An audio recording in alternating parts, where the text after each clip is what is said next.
Brain fact के मोअज़्ज़ज़ दोस्तों अस्सलाम वालेकुम, मैं हूं इरफान। दोस्तों 2022 के आदाद और शुमार के मुताबिक सेंट्रल एशियन मुल्क उज़्बेकिस्तान दुनिया का 8वां जबकि तुर्कमानिस्तान 10वां बड़ा कॉटन प्रोड्यूसर है। लेकिन क्या आप जानते हैं कि वस्ती एशिया में पैदा होने वाले व्हाइट गोल्ड यानी कपास ने दुनिया की चौथी बड़ी झील या समंदर यानी एरल सी को तबाही के धाने पर पहुंचा दिया है। आज से 6 दहाइयां कबल 1960 में एरल सी कुछ इस तरह दिखाई देता था और ये पानी से उस वक्त भरा हुआ होता था। इसका रकबा 68,000 मुरब्बा किलोमीटर यानी कमोबेश रिपब्लिक ऑफ आयरलैंड के बराबर था और ये रहा 2021 में एरल सी का सैटेलाइट इमेज। यानी महज 6 दहाइयों के दौरान एरल सी में पानी की मिकदार 90% से भी ज्यादा गिर चुकी है। अब यूं कह सकते हैं कि एरल सी में अब 1960 के मुकाबले में महज सिर्फ 10% के करीब ही पानी रह गया है। अब सवाल ये पैदा होता है कि आखिर इतने कम अरसे में ऐसा कैसे मुमकिन हुआ। दोस्तों इतनी बड़ी तबाही को जानने के लिए पहले हमें इस झील के वाटर सोर्सेज के बारे में जानना होगा। तारीखी तौर पर इस झील के पानी का 80% वस्ती एशिया में बहने वाले 2 बड़े दरियाओं सिर दरिया और आमू दरिया से आता था, जबकि बाकी 20% पानी बारिश वगैरह से इस झील में शामिल हुआ करता था। सहरा के दरमियान वाक़ होने की वजह से इस झील में रेट ऑफ इवेपोरेशन यानी पानी का बुखारात बनने का अमल बहुत ज्यादा हुआ करता था। चूंकि एरल सी के पानियों में ज्यादातर कंट्रीब्यूशन दरियाओं के पानी का था, लिहाजा इसके वजूद को कभी भी इतना ज्यादा खतरा लाहक नहीं रहा था। 1940 की दहाई में Soviet leader Joseph Stalin great transformation of nature का मंसूबा लॉन्च किया।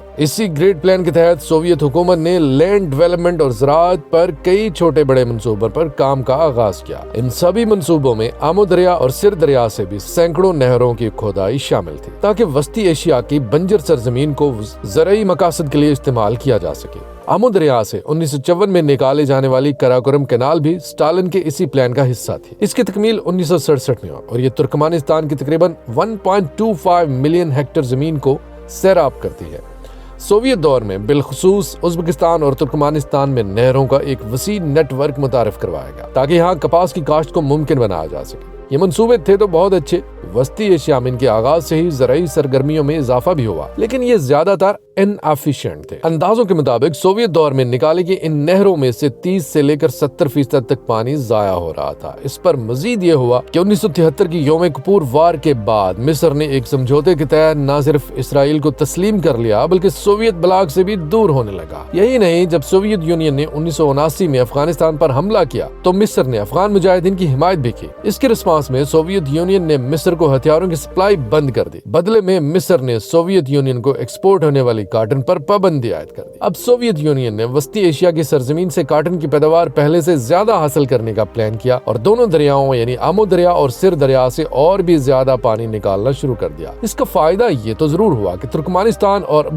उज़्बेकिस्तान में कॉटन की पैदावार पहले से भी ज्यादा बढ़ गई। 1988 में उज़्बेकिस्तान दुनिया में कॉटन का सबसे बड़ा एक्सपोर्टर बन चुका था। आज भी दोनों ममालिक कॉटन के बड़े एक्सपोर्टर्स हैं। कॉटन उज़्बेकिस्तान की जीडीपी में 17% जबकि तुर्कमानिस्तान की जीडीपी में 10% तक कंट्रीब्यूट करती है। लेकिन दूसरी तरफ उसका जो नुकसान था वो भी नाकाबिले तलाफी था। वेस्ट एशिया में कॉटन और दूसरी फसलों के लिए पानी चूंकि आमू दरिया और सिर दरिया से ही लिया जा रहा था, लिहाजा एरल सी में पहुंचने वाला पानी मजीद कम होना शुरू हो गया। 1997 में एरल सी की ये सैटेलाइट इमेज देखें। अब देखें जो 1960 के असल सरफेस एरिया से 60% से भी कम हो चुका है। ये सिलसिला यही नहीं रुका बल्कि जैसे जैसे पानी कम हुआ रेट ऑफ इवेपोरेशन यानी पानी का बुखारात बनने का अमल और तेज होता गया और 2021 में 90% तक एरल सी का पानी कम हो चुका था। और ये बात हम आपको शुरू में भी बता चुके हैं। ये तो हो गई ये बात कि कैसे एरल सी में पहुंचने वाला पानी कम हुआ। अब ये तबाही के दहाने पर पहुंच चुका है। अब हम ये जानते हैं कि इस एरल सी के सिकुड़ने से इस खित्ते और इसके बासियों पर क्या असरात मुरतब हो रहे हैं और होंगे। पानी का एक बड़ा जखीरा होने की वजह से आज से 6 दहाइयां पहले तक जिंदगी इस इलाके में खूब रवां दवां थी। आसपास की आबादियां ज्यादातर फिशिंग के कारोबार से वाबस्ता थी,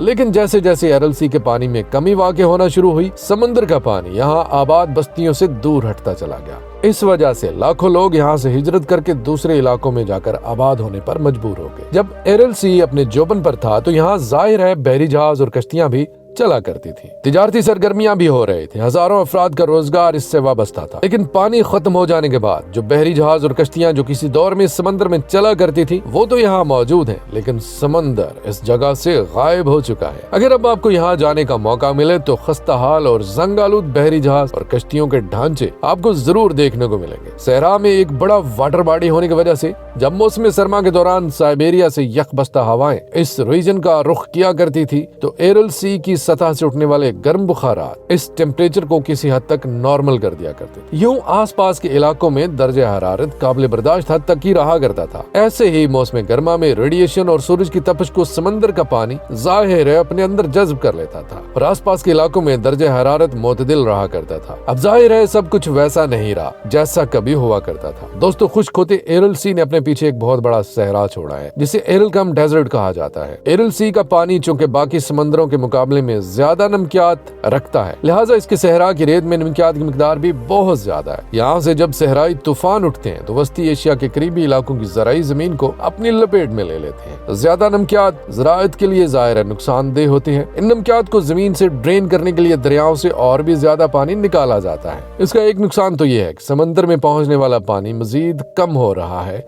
जबकि दूसरा नुकसान ये है कि ऐसे मिनरल्स भी जमीन से निकल जाते हैं जो किसी भी फसल की काश्त के लिए फायदेमंद होते हैं। इस मसले के हल के लिए पेस्टिसाइड और अद्वियात वगैरह का इस्तेमाल किया जाता है और उन्हें भी इसी प्रोसेस के जरिए दोबारा दरिया के पानी में डंप किया जाता है और ये भी जाकर बिलाखिर एरल सी में शामिल हो जाते हैं। अगली बार जब तूफान उठते हैं तो ये अपने साथ उन केमिकल्स को भी लेकर आते हैं जो इंतहाई जहरीले होते हैं, जो जाहिर है इंसान के लिए भी नुकसानदेह होते हैं। ये जहरीले हवाई तूफान फिर खित्ते में कई तरह की बीमारियों का बायस भी बन रहे हैं। दूसरी जानिब इस सहरा से ऐसे उठने वाले नमकियात से भरपूर तूफान जब वस्ती एशिया के ग्लेशियर से टकराते हैं तो उनके पिघलने का अमल भी मजीद तेज हो जाता है। ऐसा हो जाने की वाहिद वजह ये तूफान ही नहीं बल्कि ग्लोबल वार्मिंग भी है। ऐसे में सिकुड़ते ग्लेशियर की वजह से अपस्ट्रीम ममालिक ज्यादा से ज्यादा पानी जखीरा करने और डाइवर्ट करने के प्रोजेक्ट्स लॉन्च करते चले आ रहे हैं। इसी तरह डाउनस्ट्रीम ममालिक तक पहुंचने वाले पानी की मिकदार में और भी कमी हो रही है। हाल ही में अफगानिस्तान की तालिबान हुकूमत ने आमो दरिया से एशिया की सबसे बड़ी नहर कोस टेपा कैनाल की खुदाई का प्रोजेक्ट भी शुरू कर दिया है, जिसके जरिए अफगान हुकूमत आमो दरिया से 10 बिलियन क्यूबिक मीटर पानी निकालने का प्लान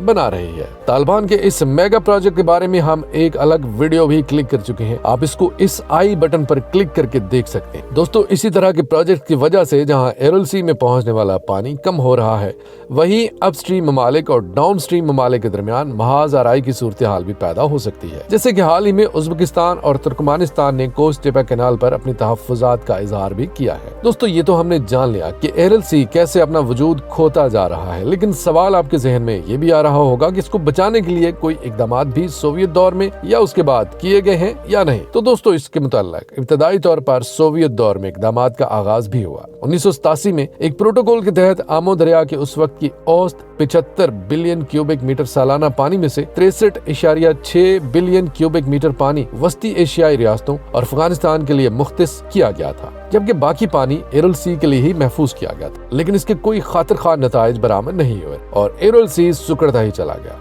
और आज बिल्कुल तबाही के दहाने पर पहुंच चुका है। काजाकिस्तान ने भी वर्ल्ड बैंक के तावन और सिर दरिया के पानी की मैनेजमेंट से कम नॉर्थ एरल सी की झील को बचाने की अपनी सी कोशिश जरूर की है। 2005 में इसी कोशिश के नतीजे में मुकम्मल होने वाला ये कोकरार डैम है। माहिरीन शुमाली एरल सी को रिकवर करने के लिए इस मंसूबे से कुछ ज्यादा पुरुमीद तो नहीं थे, लेकिन इसकी तकमील से काफी हैरत अंगेज नताइज बरामद हुए। 2006 में इस डैम की झील में 18% इजाफा हो चुका था। इसी वजह से यहाँ फिशिंग एक्टिविटीज में भी कुछ तेजी देखने में आई। ये इक़दामात कुछ न कुछ हद तक मदद तो कर रहे हैं, लेकिन जाहिर है नाकाफी है। दोस्तों, सोवियत दौर में होने वाले इक़दामात की वजह से एरल सी तबाह तो जरूर हुआ, लेकिन आपको ये जानकर शायद हैरत होगी कि ये कोई पहला मौका नहीं जब काजाकिस्तान और उज्बेकिस्तान के बॉर्डर्स पर वाक़े एरल सी से पानी मुकम्मल तौर पर खत्म होता जा रहा है। बल्कि 15वीं सदी में भी ऐसा वक्त आया था जब एरल सी कम बेश मुकम्मल तौर पर खुश्क हो गया था और इसके किनारों पर आबाद लोग यहाँ से हिजरत कर गए थे। इस जमाने में ऐसा क्या हुआ होगा ये तो ज्यादा मालूम नहीं, लेकिन इस तबाही से एरल सी ने बहरहाल रिकवर जरूर कर लिया था और 16वीं सदी में एक बार फिर से भरना शुरू हो गया था। आखिर में आपको ये भी बता दें कि एरल सी आज से लाखों साल पहले जमीन में होने वाले एक डिप्रेशन के नतीजे में वजूद में आया और इब्तदाई तौर पर सिर्फ सिर दरिया ही इसको फीड किया करता था। लेकिन कुछ सदियां पहले जब आमो दरिया ने भी अपना रास्ता तब्दील करते हुए इसमें शामिल होना शुरू कर दिया तो ये तेजी से भरना शुरू हो गया और इस सतह तक पहुंच गया कि इसे दुनिया में चौथी बड़ी झील का दर्जा मिल गया। तो दोस्तों, ये थी हमारी दुनिया की चौथी बड़ी झील या समुद्र के तकरीबन खत्म हो जाने और उसके बचाने की कोशिशों की कहानी। ये वीडियो आपको कैसी लगी अब कमेंट सेक्शन में अपनी राय से जरूर आगाह कीजिएगा और अगर आपको ये वीडियो अच्छी लगी तो उसको ज्यादा से ज्यादा शेयर करें, हमारे YouTube चैनल को सब्सक्राइब भी कर लें और Facebook पेज को लाइक कर लें ताकि इसी तरह की और ज्यादा वीडियोस आपको देखने को मिलती रहें।